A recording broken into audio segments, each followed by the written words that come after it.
All right, well, I think I got to, address some of the haters of the world here on a Wednesday afternoon or morning, whatever the hell it is, all right? And all the people that are... It's not even 8 a.m. Yeah, it's 8 a.m. Why would you think it's afternoon? Well, hey, we're always talking hi to, Sky Sports. It's the afternoon over there. I wanted to make sure I give them some love. Good save. But I think the talk about, Lamar Jackson's not as good as we thought. He's not the MVP. It's not all that because of what we saw this past divisional weekend and the loss to the Tennessee Titans. Come on, erroneous on all counts. I just don't want to hear that. First off, just because they didn't play their best game, the Baltimore Ravens, it doesn't fall on Lamar Jackson, all right? Lamar Jackson had a transcendent year this year. I mean, it was unbelievable. It's as unbelievable a year as we've ever seen from any one player in the history of football. It's right up there. It's every bit as close to what we saw with Patrick Mahomes and the 5,000 yards and 50 touchdown passes last year. I mean, Lamar Jackson was so clearly the MVP and should have been the unanimous All-Pro so clearly it's not even funny. I don't care what happened last week. Yes, I get it. He threw an interception on the first drive of the game. Okay, man.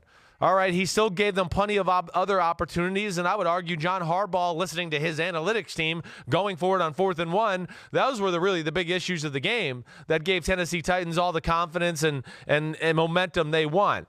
But to then just look at this and go, oh, Lamar Jackson, see, this is why he's not the MVP, or I still have questions about him, that's just false. That's totally wrong. And he did a lot of good things in this game. Was he at his best? No, certainly not. The Ravens got stuck in a bad position. They got stuck from playing behind. They hadn't really had to do that all year long, and it made them play a game that they're not accustomed to. But it doesn't take away from the great season we saw from Lamar Jackson. Chris, I feel like people were just kind of lying in wait, waiting for the opportunity to pounce on Lamar Jackson. 100%. They couldn't say anything bad about him all regular season, so he has a bad postseason game. Oh, he's not the MVP. He's not the All-Pro quarterback. It's a regular season award. And, Chris, under that standard, they would take away the MVP trophy of every regular season MVP since your guy Kurt Warner in 1999. Because no one, since then, none of them has won the Super Bowl. 20 years of, and isn't that amazing? 20 years of regular season NFL MVPs who have not won the Super Bowl. So you could make that same argument for any of the others. And you know what? I don't recall that argument ever coming up for any other regular season MVP. You're exactly right. Losing in the playoffs, Nobody. some way diminished what he did in the regular season. Yeah, you're right. It has come up with no one, and that's the point. And that's where I question all you haters out there.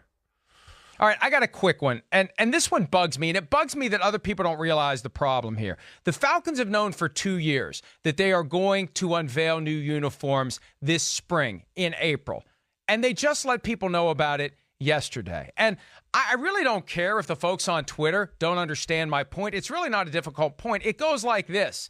People spent good hard-earned money on expensive Falcons jerseys throughout the 2019 season. Now, obviously, not as many jerseys as they would have bought if the team would have been worth a crap, but you get my point. People buy jerseys under the assumption that they're going to keep wearing that uniform, and at least let people know when they're making the decision to buy the $100 cheaper model or the $300 full-blown authentic model, that coming up in April, there may be a new model that you'd like to buy instead. And I just feel like at some level the Falcons do exactly what they were doing here, and that bothers me, Chris, and I don't care if you disagree with me either. I feel that way, and I'm not changing my mind. More PFT Live right after this. Hi, I'm Mike Tirico, and thanks for watching. Make sure to hit subscribe for the latest news and highlights from NBC Sports.